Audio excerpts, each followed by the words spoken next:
안녕하세요. 배달의 민족 마이크로 서비스 여행기를 발표할 배민 서비스 개발팀의 김영한입니다. 오늘 발표는 이제 크게 두 가지를 말씀드릴 건데요. 이제 첫 번째는 배달의 민족 서비스가 지난 5년간 어떤 식으로 발전해 왔는지 어떤 배달의 민족 서비스의 역사를 말씀드릴 거고, 두 번째는 이제 마이크로 서비스 아키텍처로 어떤 식으로 기술적으로 변화해 왔는지를 말씀드리겠습니다. 참고로 이 발표는 저 혼자만의 이야기가 아니라 오한 형제들 이제 개발, 기획을 포함한 모든 구성원들의 이야기입니다. 먼저 배달의 민족 서비스 역사를 간단하게 말씀드리면 배달의 민족은 이제 매년 주문수가 평균 한 2.3배 이상 증가할 정도로 굉장히 급성장하는 서비스입니다. 이렇게 빠르게 성장하는 거는 이제 과거에 비트코인 거래소 정도가 있었던 것 같아요. 이제 여기서 5년 전으로 돌아가서 2015년을 말씀드릴게요. 그때는 하루 주문수가 한 5만 정도, 5만 이하 정도가 나왔었고요. 그리고 이제 시스템이 MS SQL 데이터베이스를 사용했고, 그리고 이제 PHP랑 ASP를 주로 사용했습니다. 그리고 이제 저희는 이 데이터베이스를 루비라고 했는데요. 이제 MS SQL 데이터베이스를 이제 루비라고 했고요. 여기에 이제 스토어드 프로시저 방식을 이제 대부분 개발에 사용했습니다. 그래서 이 루비 데이터베이스 하나가 장애 나면 전체 서비스가 다 장애가 났습니다. 참고로 이제 저도 5년 전에 이제 배달민족에 이제 입사할 때 처음에 약간 겉으로 보기에는 배달민족 서비스 그냥 뭐 레거시나 과거 시스템 있어도 그냥 다시 만들면 되지 않나라고 했는데, 이게 막상 까보니까 이게 이제 시간이 지나서 최종적으로 루비 데이터베이스를 확인했을 때 이야기인데 테이블이 한 700개가 넘었고요. 그리고 스토어드 프로시저가 한 최종적으로 한 4,000개 정도 있었습니다. 그러니까 굉장히 거대한 모놀리틱 시스템이었던 거죠. 그래서 이제 2015년에 사실은 이제 시스템이 굉장히 많은데 제가 이제 주요한 것들만 뽑아서 이제 적어놨고요. 2015년 이렇게 뭐 프론트 서버, 회원 인정, 리뷰, 쿠폰, 포인트, 정산, 주문, 결제 뭐 등등이 있었습니다. 그런데 이 서비스들이 뭐 배포나 이런 것들은 이제 애플리케이션 따로 했어도 데이터베이스는 다 하나의 그 루비라는 MS SQL 데이터베이스를 다 쓰고 있었습니다. 그러니까 이제 문제가 뭐냐면 이 루비 데이터베이스가 딱 죽는 순간 전체 서비스가 다 마비가 되는 거예요. 이 루비 데이터베이스는 그 여러분 상상을 초월하는 굉장히 고스펙이에요. 어느 정도냐면은 CPU 모니터링 화면을 열면 모니터링 화면에 다 안 들어올 정도로 굉장히 고스펙 사양이에요. 이제 단적인 예로 어떤 장애가 있었냐면 리뷰 테이블에 뭔가 그때 문제가 있었어요. 그런데 이게 데이터베이스 리소스 전체에 자꾸 영향을 주는 거예요. 그러니까 이제 리뷰와 관련된 데이터베이스 테이블들이 뭔가 밀리면서 결국 루비 데이터베이스 MS SQL 자체가 밀리는 거죠. 그러면서 전체 시스템이 다 밀리면서 장애가 나는 그런 이제 상황이 있었습니다. 사실 생각해보면 리뷰가 장애 나더라도 고객이 주문하는 건 아무 영향이 없어야 되잖아요.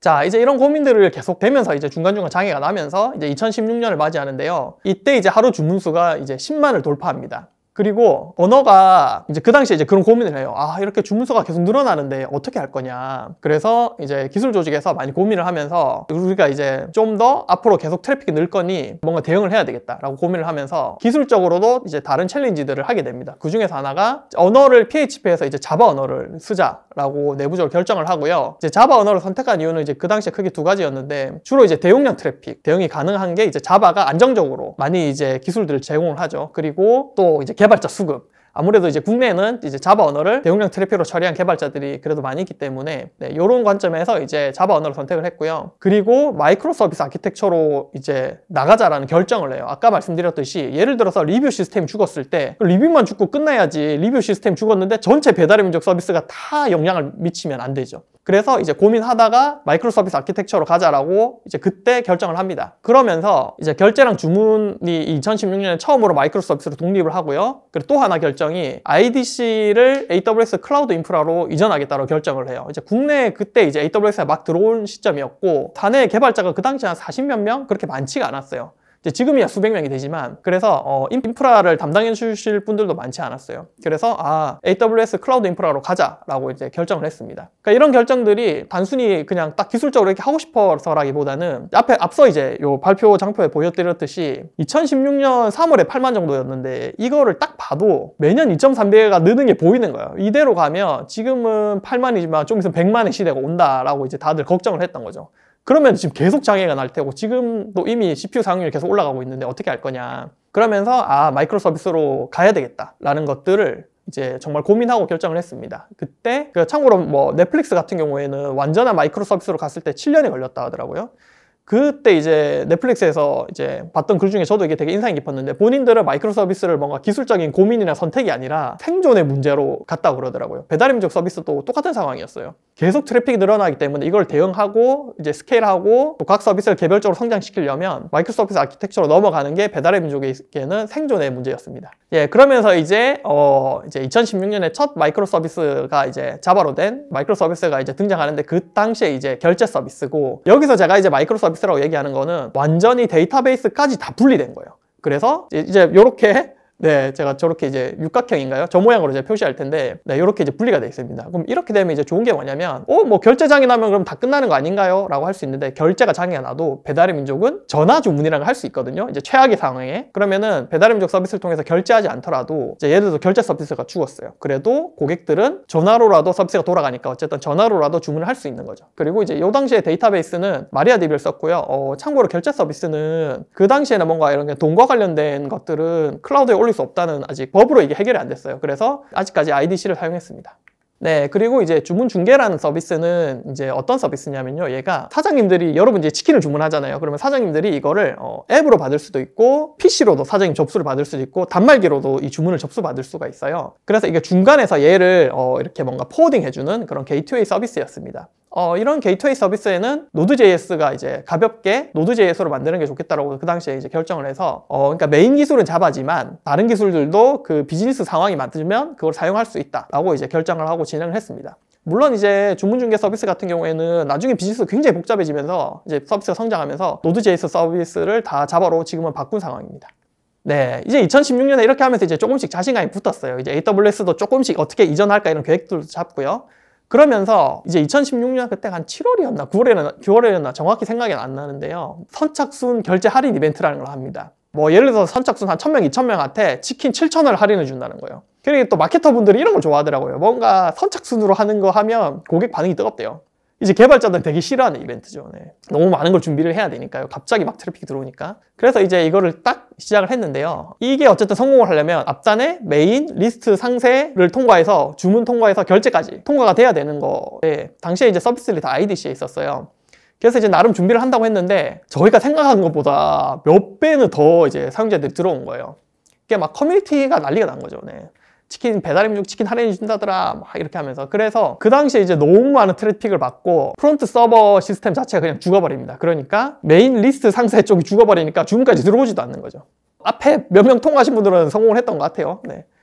근데 이게 첫날 이제 실패를 하고 나니까 어떤 고민이 있냐면, 다음날도 이벤트가 있었거든요. 그러니까 첫날 실패하니까 다음날도 이걸 해야 되잖아요. 그러면서 그때 이제 AWS로, IDC에서 AWS 이전하는 걸 한 달을 플랜을 이제 계획을 잡아놨었는데, 어떻게 했었냐면, 그게 이제 다음날 해야 되니까 지금 장비를 늘려야 되는데 IDC에서 장비를 당장 수급할 수도 없고, 그래서 네, 한 달 계획했던 게 그 하루 만에 AWS IDC 이전을 하는 기적이 일어납니다. 네. 그래서 이제 개발자분들 정말 고생해서 새벽에 프론트 서버 시스템을 다 AWS로 이전했고요. 그리고 AWS 있으니까 이제 어뷰징이 되는 거죠. 장비를 바로 100대 이상 증설을 합니다. 그리고 트래픽을 딱 받는 거예요. 그러니까 이제 장비가 쫙 늘어나 있으니까 트래픽을 받을 수 있었고, 그런데 바로 주문 서버가 죽어버렸습니다. 그래서 주문 서버도 그날 새벽에 또 부랴부랴 또 해서 이제 하룻밤에 기적이 일어나죠. 그래서 주문 서버도 장비를 확 늘립니다.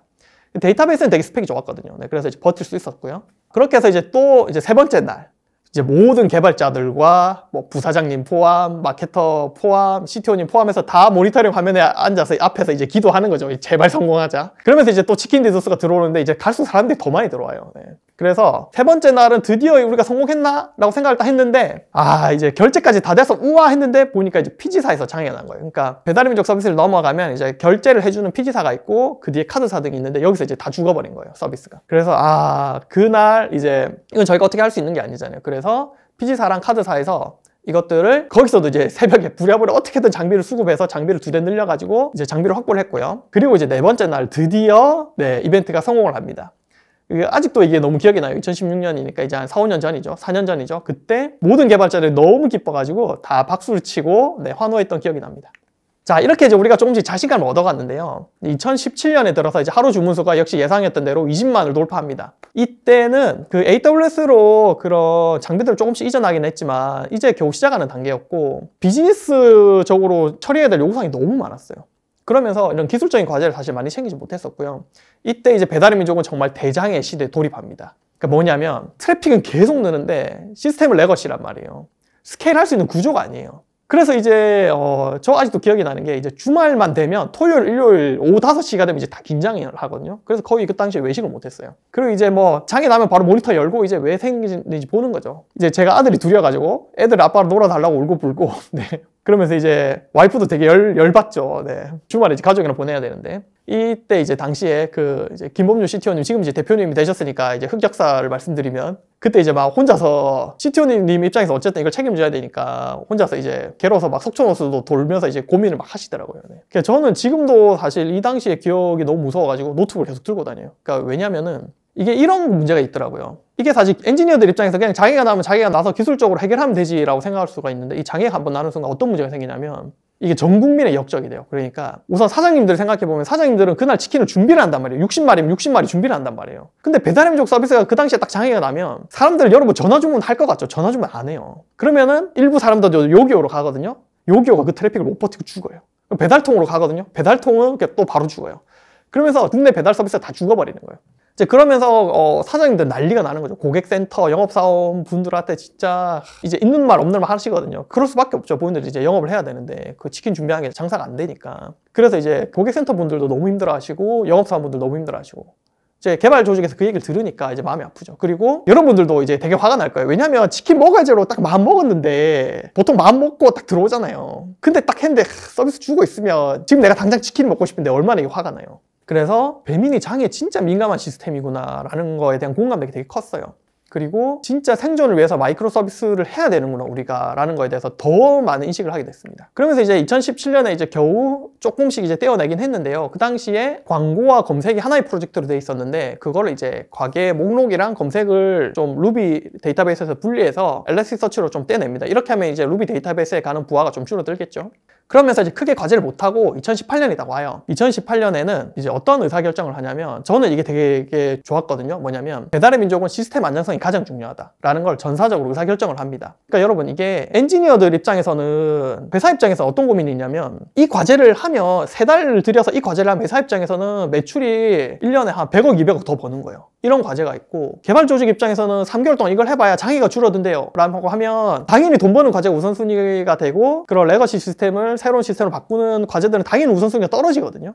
이걸 설득하기 진짜 어려워요. 근데 아시잖아요. 일을 해보면 비즈니스 요구사항은 계속 들어오기 때문에 이거 두 개를 어쨌든 같이 해야 되는데 소위 이제 달리는 뭐 마차에 바퀴를 가로 낀다고 하죠. 근데 그게 참 쉽지가 않아요. 근데 어쨌든 그 전사적으로 이런 공감대를 이제 얻어내고 그러면서 이제 어떤 걸 하냐면 회사에서 되게 중요한 비즈니스가 있었어요. 그 당시에 이제 배달의 민족은 하나의 가게가 하나의 광고만 할 수 있었어요. 그러니까 예를 들어서 이런 거예요. 이제 광고가 보통 반경이 한 3km 이렇게 될 거예요. 그러면은 그 이제 광고를 찍거든요. 그럼 그 지역 주변에 이제 광고를 할 수 있는 거예요. 그런데 이제 큰 아파트 단지가 있단 말이에요. 그럼 사장님은 치킨을 파는데 내가 이 아파트 단지에 우선순위를 가져야지 하면서 그쪽 주변으로 광고를 딱 하세요. 그러면은 사장님 입장에서는 이제 그 아파트 단지에서 이제 매출이 올라오는 거죠. 그런데 갑자기 새 아파트가 올라온 거예요. 옆에 이제 그 먼 거리에. 그러면은 기존에는 사장님 광고를 하나만 할 수 있었기 때문에 광고를 하나도 할 수가 없었어요. 그러니까 하나의 가게고 하나의 광고만 할 수 있었던 거죠. 그리고 거기서 똑똑한 사장님들이 나타납니다. 어떤 결정을 하냐면 그 사장님들은 새로 가게를 하나 파요. 그리고 새로 똑같은 이름으로 그리고 그 새로운 아파트 단지에다가 자기 광고를 찍어요.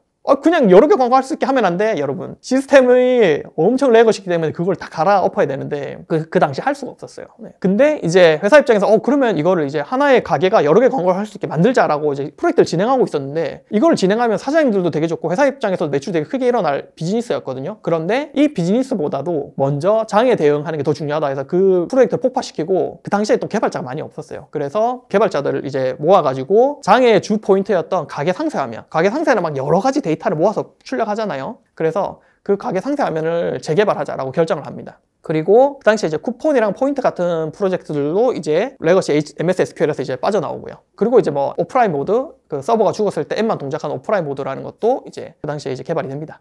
요게 이제 그 당시 AWS 죽었을 때 이제 크게 효과를 보죠.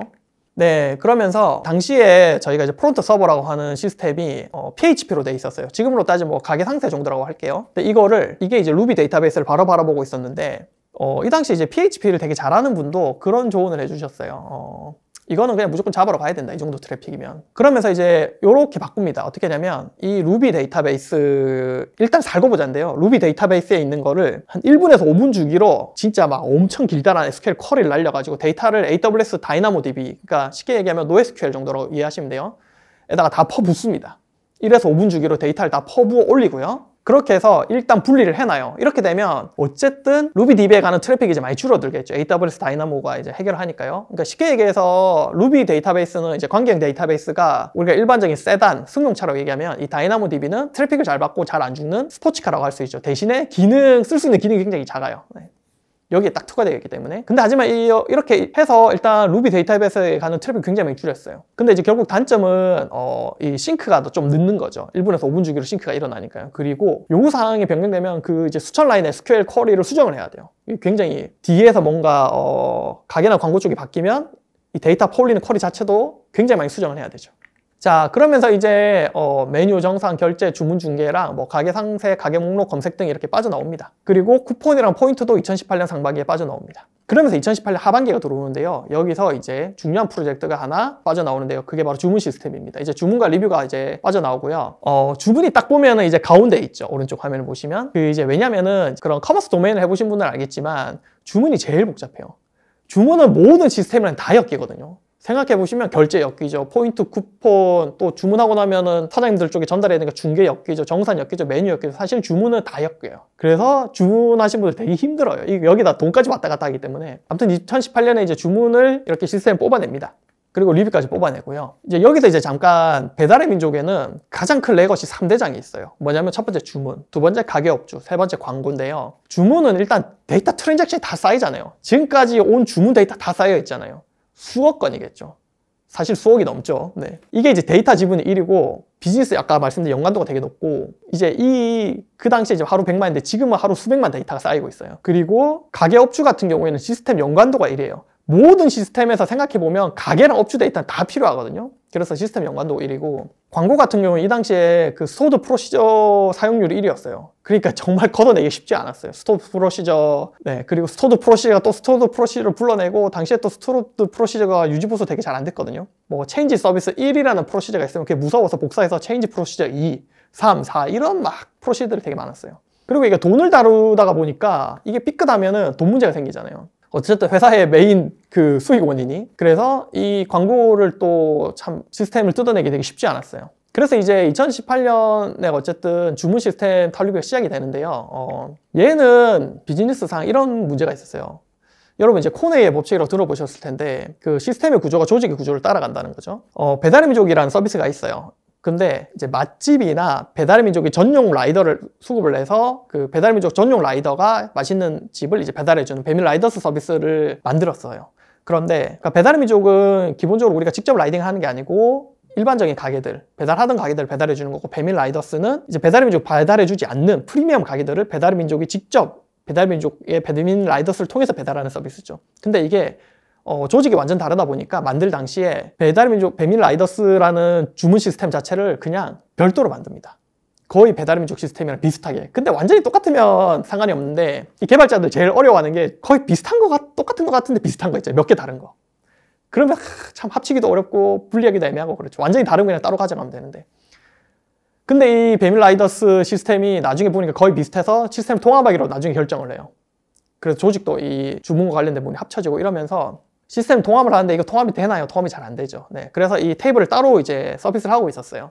그러다가 이제 아예 새로운 주문 테이블을 설계를 하고 이 두 가지를 다 포함할 수 있게 만들자 해서 새로 설계를 하고요. 상위에 애플리케이션 레벨이랑 데이터베이스 테이블 일부만 조금 바꿔가지고 어쨌든 시스템 통합을 하고 애플리케이션 레이어에서 약간 분리를 합니다. 이렇게 해서 우선 도메인을 하나로 일단 정리를 하고요. 그 다음에 이 당시에 그 고민이 있었어요. 주문이 되면 여러분 주문이 생성, 접수, 배달 완료, 취소하는 동안 이 수많은 라이프 사이클이 있거든요. 그동안 정말 많은 외부 API를 호출했어요. 단적으로 배달의 민족 주문이 되고 나면 사장님 접수하는 데 넘어가야 되잖아요. 그리고 배달의 민족 라이더스 시스템에도 넘어가야 되고, 또 새로운 시스템을 만들면서 과거 데이터베이스 쪽도 싱크해줘야 되고, 또 이제 약간 이거는 어이없는 이라기보다는 약간 애매한 게 있었는데 뭐냐면 여러분들 아마 주문하고 나면 그 리뷰 써주세요 하고 그 FC를 받으실 거예요. 사장님 이 가게가 맛있었으면 리뷰 써주세요. 근데 리뷰 시스템 입장에서 이런 거를 푸시를 전달하려면 주문이 완료됐다는 걸 알아야 되잖아요. 이런 것들이 이제 기존 시스템대로 되면 어떻게 돼 있었냐면 다 API로 연동이 돼 있어요. 그래서 이런 거예요. 예를 들어서 주문이 리뷰 시스템에 전달을 해야 되는데 리뷰 시스템 장애가 나요. 장애 날 수 있죠. 그러면 주문 시스템도 영향을 받는 거예요. 그거를. 되게 애매하죠. 생각해보시면 API가 딱 끊기면 주문 시스템에서 미는 순간 타임아웃 나거나 뭐 500 에러 나거나 에러가 나겠죠. 네. 그래서 이런 문제들이 있었고요. 그래서 이거를 이렇게 결정을 합니다. 주문은 명확한 이벤트 기반으로 주문의 라이프 사이클을 정의하자. 그래서 이벤트 기반의 그 마이크로서비스 아키텍처를 고민하자라고 결정을 했고요. 그래서 전사에서 다 이해할 수 있는 명확한 주문 이벤트를 정리를 합니다. 주문 생성, 접수, 배달 완료, 취소, 그리고 그 외에도 몇 가지가 있긴 하는데요. 이거를 딱 정리를 하고요. 그래서 앞으로 주문 시스템은 이벤트만 발행할 거야. 그러니까 너희 시스템들이 원하면 이 이벤트를 가져가서 그 서브스크립션 해서 너희들이 원하는 비즈니스 로직을 작성해 라고 해서 완전히 시스템 분리를 합니다. 그러면서 이렇게 되는 거죠. 주문은 우리가 그 당시에는 AWS, SNS, SQS에 대한 노하우가 좀 있어서 이렇게 합니다. 주문 시스템은 SQS에다 이제 이벤트를 쏘고요. 그러니까 정확한 SNS에 쏘면 각 시스템들이 이 이벤트 안에 이제 데이터가 있는 거죠. 이건 이벤트 생성이 됐습니다. 뭐 접수가 됐습니다. 이벤트가 있는 거죠. 그러면 그걸 리뷰 시스템이나 레거시 DB나 라이더스 시스템에서 다 이벤트를 컨숨해서 가는 식으로 바꿔냅니다. 그러면 예를 들어서 아까 상황에 리뷰 시스템 죽었어요. 그래도 주문 시스템 아무 연관이 없는 거죠. 주문 SNS 하나 쏘고 끝나는 거니까요. 그러면 또 좋은 점이 있죠. 리뷰 시스템이 죽었다 살아나잖아요. 그럼 기존의 API 방식에서는 그 이벤트가 날아간 거거든요. 고객의 어떤 주문 라이프 사이클을. 그런데 이런 이벤트 기반 시스템에서는 리뷰가 시스템 살아나는 순간 저 AWS SQS에 쌓여있는 이벤트를 다시 컨숨할 수 있어요. 그래서 FC를 다시 보낼 수 있는 거죠. 뭐 예를 들어서 시스템이 잠깐 5분 정도 죽었어. 그 5분 뒤에 살아나서 다시 이 시스템 이벤트 컨숨한 다음에 다시 FC를 보내면 되는 거죠. 뭐 레거시 데이터베이스 싱크하는 것도 레거시 데이터베이스 싱크하는 모듈이 죽었어도 5분 뒤에 다시 데이터를 받아서 싱크를 하면 되는 거죠. 네. 이렇게 해서 회복력이 굉장히 좋아집니다. 시스템들이. 그리고 또 하나 중요한 게 있어요. 뭐냐면 새로운 시스템을 우리 주문 이벤트 필요해요. 새로운 뭐 할 거예요. 뭐 예를 들어서 이벤트를 하는데 우리 주문의 라이프 사이클이 필요해요. 라고 해요. 그러면 이제 어떻게 하면 되냐면 주문 시스템이 이제 할 게 없어요. 그냥 그 시스템에서 필요한 SQS를 만들고 SNS에 연결한 다음에 주문 SNS에 연결한 다음에 시스템을 딱 꽂으면 돼요. 이렇게 하면서 얻는 이득이 정말 많아졌어요. 시스템적으로는. 특히 이제 주문 팀이 제일 행복해졌죠. 이제 막 연동해주세요 할 필요 없이 그냥 연동해주세요 하면 그럼 우리 이벤트 이렇게 되고 있는데요. SNS에 꽂아서 쓰세요. 그냥 딱 던져주면 다른 시스템들 그렇군요 하고 꽂아서 자기 시스템 구축하면 되니까요. 네, 이렇게 하면서 이제 2018년 하반기부터 이제 장애가 급격하게 줄어들어요. 이제 주문이라는 되게 큰 시스템이 빠져나가죠. 이제 남은 레거시 2대장이 있어요. 가게 업주랑 광고. 요 두 개를 처리해야 되는데 이게 제가 왜 한숨을 쉬냐면 이게 되게 역사가 오래됐거든요. 배민의 거의 처음과 함께한 시스템들인데 제가 아까 말씀드린 내용 중에 가게랑 광고랑 1대1이라고 했죠. 하나의 가게가 하나의 광고만 할 수 있다고 했잖아요. 가게 테이블 안에 그 샵이라는 테이블 안에 광고 데이터가 들어가 있어요. 그러니까 1대1이다 보니까 그냥 막 하나의 컬럼을 막 계속 추가한 거예요. 그래서 컬럼이 거의 100개 가까이 됐어요. 그러니까 이걸 떼어내기가 진짜 어려운 거죠. 네. 자, 그러면 이제 어떻게 해야 될지 회사에서 고민이 많았어요. 이 프로젝트를 하려면 거의 스탑을 해야 되거든요. 광고를 손대려고 해도 가게를 손대야 되고 가게를 손대자니 전체 시스템에 영향이 있고 또 가게를 손대자니 광고에 영향이 있고 또 전체 시스템에 영향이 있고 그러니까 거의 비즈니스를 올 스탑하고 몇 달을 해야 되는 작업인 거예요. 이때 회사에서는 그런 의사결정을 합니다. 저는 이거를 설득하신 그 회사에 저는 위에 계신 저는 어르신이라고 얘기하는데 그 분들 임원분들 되게 훌륭한 분들 많다고 봐요. 이런 의사결정을 했다는 것 자체가 그러니까 뭐냐면 기술적으로는 지금 마이크로소프트로 가려면 지금 프로젝트를 한 3-4달 중단시켜야 돼요. 그런데 회사는 어쨌든 비즈니스를 해야 되기 때문에 이걸 설득하기 되게 어렵잖아요. 그런데 이걸 기가 막힌 접점을 만들어냈어요. 뭐냐면 하나의 그 가게가 여러 개 광고를 하려면 이 프로젝트를 하겠다. 대신에 이걸 하려면 그러니까 어쨌든 이 프로젝트 하면 회사 매출에 또 기여가 되고 증대가 되고 사장님들도 좋다. 대신에 이걸 하려면 프로젝트 기간이 3-4달 걸린다. 그 대신 이걸 하려면 먼저 시스템 기반이 안정화돼야 되고 이거를 이렇게 바꿔야 된다. 그래서 우리가 이걸 하기 위해서 앞으로 여기에 집중하고 앞으로 3-4달 동안 이 프로젝트에만 집중하게 개발팀을 도와주자 라고 의사결정을 받습니다. 이게 이제 프로젝트 먼데이고요. 그 먼데이는 그냥 월요일이고 그 당시가 아마 4월 1일이었을 거예요. 네. 그래서 사업도 만족하고 기술 조직도 만족하는 되게 좋은 프로젝트였죠. 네. 그러면서 이제 2018년 12월에 이제 먼데이 프로젝트가 시작이 되는데요. 그 당시에 이제 모습 이런 모습이었고요. 직전에 그때 이제 보면은 이렇게 돼 있었어요. 가게 상세, 가게 목록, 뭐 검색, 프론트 서버, 사장님 사이트, 뭐 전체 어드민 등등이 다 루비에 있는 가게랑 광고 데이터를 다 보고 있었어요. 그리고 아까 말씀드렸듯이 가게랑 광고 데이터가 막 섞여 있었단 말이에요. 그러니까 거의 배달의 민족 모든 시스템이 다 같이 뭔가 다 손을 봐야 됐었어요. 뭐 하나만 바꿔서 해결할 수 있는 문제가 아니었단 말이에요. 그러니까 얘만 손 대는 순간 모든 시스템들이 그냥 다 문제가 생기는 거예요. 그래서 그 당시에 이제 개발 리더들끼리 어차피 만들 거 깔끔하게 가자라고 결정을 하고요. 그 당시에 이제 가게 상세라는 게 있는데 이거를 가게 노출이라는 시스템을 만들기로 결정을 합니다. 이건 뭐냐면 여러분 이제 마이크로 서비스 공부하다 보면은 그 이제 CQRS 모델이라는 게 나오면서 쿼리 모델이라는 게 있거든요. 서비스 조회용 가게 데이터를 가지고 있는 딱 서비스에 핏하게 맞춘 가게 데이터를 가지고 있는 그 쿼리 모델을 만드는데 그게 바로 가게 노출 시스템이라는 겁니다. 시스템이 되고요. 그 다음에 가게 목록이랑 검색이 하나로 되어 있었는데 이거를 광고용 시스템과 검색용 시스템을 명확하게 분리하자라고 결정을 합니다. 그리고 그럼 결론은 이렇게 만들면 되잖아요. 그냥 광고 시스템 그냥 딱 떼어내서 그냥 마이크로 서비스를 만들고 가게업주 시스템 마이크로 서비스를 만든 다음에 필요한 시스템에서 API로 참고하면 되잖아요. 그죠? 그냥 불러서 쓰면 되겠다. 이렇게 할 수가 있는데 저희가 아키텍처를 이제 거의 전사적인 레벨 아키텍처를 새로 고민해야 되는 단계였고 요때 이제 제일 중요한 게 뭐냐면 일단 장애를 어떻게 대응할 건가 이게 되게 중요했습니다. 그러면서 우선 기본적으로 우리가 고민했던 게 첫 번째 아니죠. 기본적으로 API로 개발하면 되지 않겠냐. 이거 첫 번째 안 같은 경우에는 이제 단순하게 API 조회 형식으로 서비스를 구성하는 게 제일 단순해요. 데이터 동기화 이런 고민도 할 필요가 없고. 그래서 그냥 뭐 사장님들이 예를 들어서 가게업주 데이터를 바꿔요. 그럼 가게업주 내부에 있는 데이터베이스의 데이터만 바꾸고 나머지 시스템들은 그냥 실시간으로 API 찌르면 되죠. 네. 그럼 단순하죠. 근데 이 문제가 있는 거예요. 바로 이 장애. 예를 들어서 그 뭔가 광고 시스템 장애가 생겨요. 그러면 그 광고 시스템에 API를 호출할 모든 시스템이 다 연쇄적으로 다 장애를 맞이하게 됩니다. 마찬가지로 가게 시스템도 마찬가지고요. 가게 시스템에 뭔가 하나 문제가 있으면 그 가게 시스템의 데이터를 사용할 모든 시스템이 다 연쇄적으로 죽는 거죠. 네, 정말 끔찍하죠. 그리고 또 하나가 있어요. 고성능 조회. 배달의 민족이 이제 트래픽 계속 늘어나고 있었고 특히 이벤트 이런 걸 많이 하거든요. 그러면은 정말 대량의 트래픽이 순간적으로 확 몰려와요. 뭐 정말 쓰나미가 몰려오듯이. 그러면 이제 모니터링 툴이 그냥 확 갑자기 막 피크를 팍 치죠. 평상시보다 한 100배씩 들어오죠, 트래픽. 그러면 이 트래픽이 모든 곳에 다 퍼진단 말이에요. API 호출 방식을 사용하면. 그러면은 가게 노출, 뭐 광고 리스팅 이런 시스템들이 어차피 대용량 트래픽을 맞도록 설계할 수 있지만 광고나 가게업주 같은 시스템은 트래픽을 잘 해결하는 것보다는 정확하고 안정적으로 그 시스템 운영하는 게 훨씬 중요해요. 자, 이렇게 이제 장애가 나면 그럼 또 장애가 나겠죠. 대용량 트래픽을 들어오면요. 물론 뭐 이론적으로 모든 시스템을 다 대용량 트래픽에 맞도록 설계할 수 있겠지만 그건 이제 현실적이지 않죠. 네. 그래서 이 아키텍처를 고려할 때 일단 성능, 그리고 장애를 어떻게 격리할 건가, 그리고 데이터를 어떻게 동기화할 건가, 요 고민들이 있었고요. 먼저 성능 부분을 말씀드리면, 그래서 성능 같은 경우에는 일단 대용량 트래픽을 어떻게 대응할 건가, 이거에 대한 고민이 되게 컸어요. 배달의 민족 서비스는 보시면 알겠지만 이게 점심때 확 치고 저녁 때 확 치고 이벤트 할 때 확 치거든요. 그리고 이제 메인 가게 리스트, 가게 상세 같은 API는 초당 15,000회까지 호출이 되는 거를 이제 감안했어야 됐고요. 그렇다고 모든 시스템이 대용량 트래픽을 감당하기는 현실적으로 어렵다라는 고민이 있었습니다. 그리고 이제 장애 격리. 아까 말씀드렸듯이 가게나 광고 같은 어떻게 보면 이제 배달의 민족의 내부에 있는 서비스나 DB에 장애가 발생을 해도 고객 서비스를 유지하고 주문까지 가능해야 돼요. 이게 이제 우리의 목표였어요. 명확했어요. 그러니까 가게랑 광고가 죽어도, 사장님 관리하는 그런 시스템들이 죽어도 고객이 결제까지 해서 주문까지 들어올 수 있어야 된다. 그리고 이제 데이터 동기화.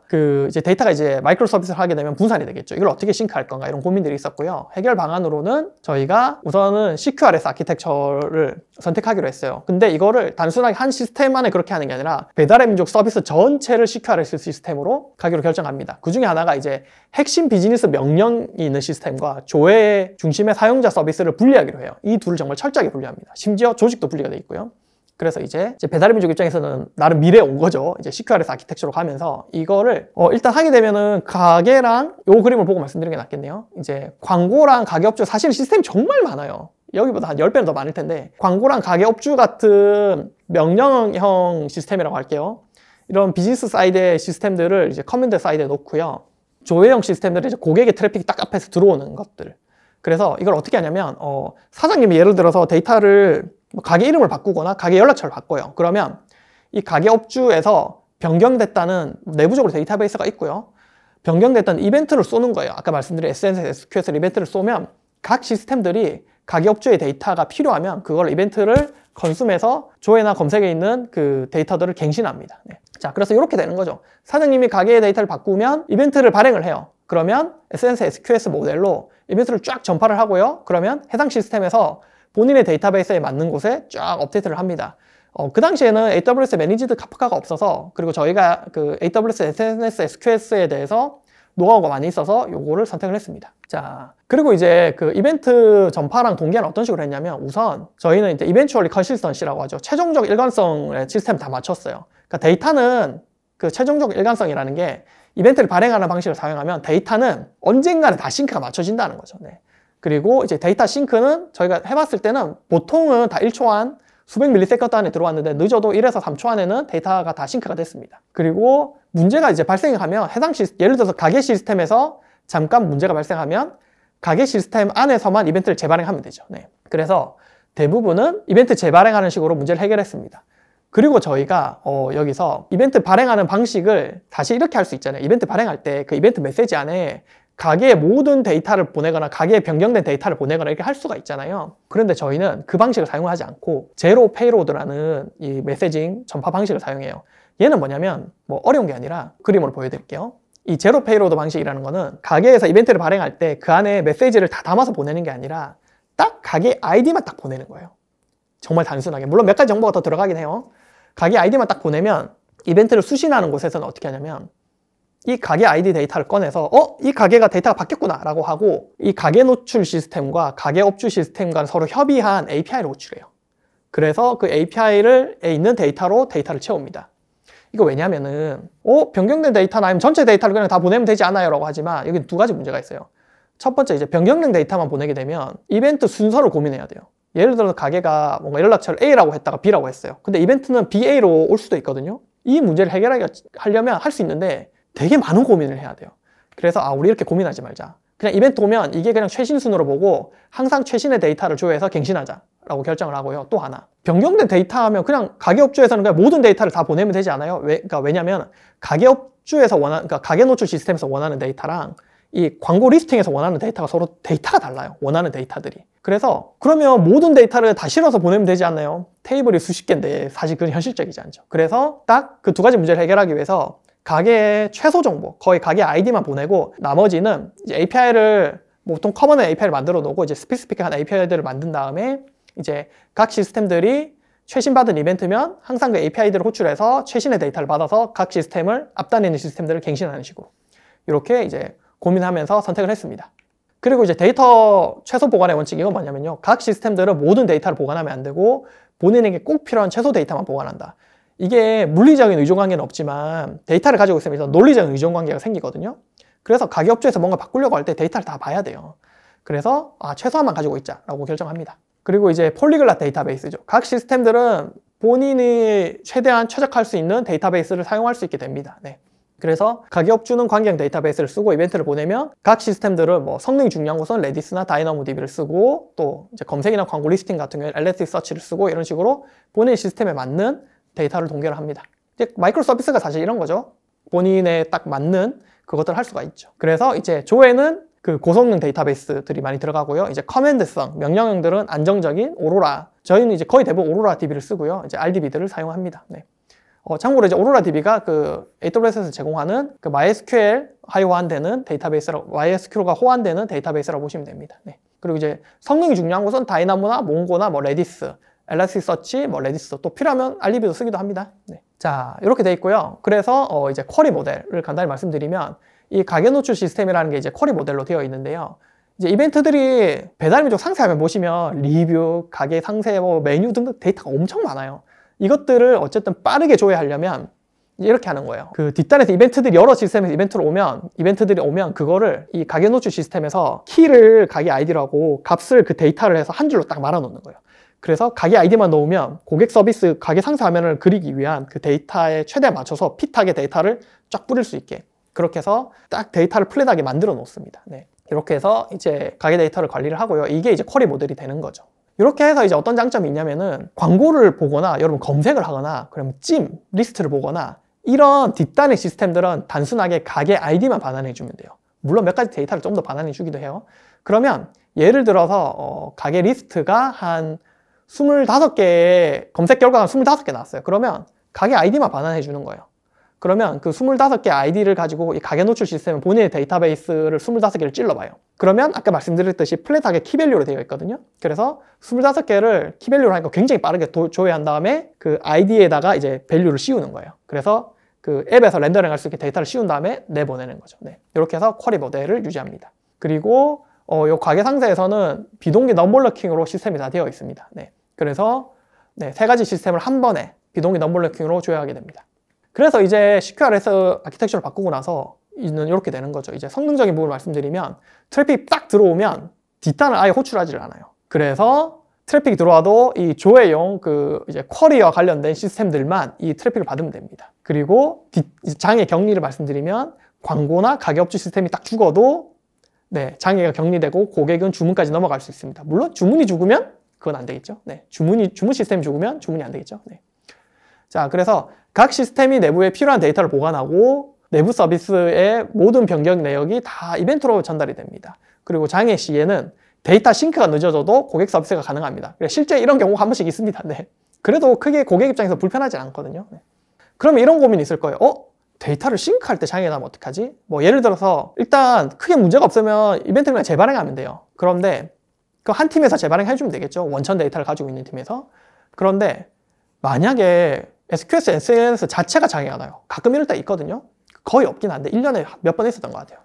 그러면은 이렇게 합니다. 우선 API 아까 쓴다고 말씀드렸죠. 이 전체 API를, 전체 임포트, 전체 데이터를 끌어올 수 있는 API를, 왜냐면 처음에는 이게 필요하겠죠. 그래서 이걸 쓰고 두 번째 부분 임포트. 이건 뭐냐면 최근 5분간 변경된 데이터 주세요. 이렇게 해서 일단 SNS, SQS가 안 돼도 일단 5분 정도마다 계속 이 배치용 API, 그러니까 임포트용 API를 계속 돌려서 데이터 싱크를 맞추는 거예요.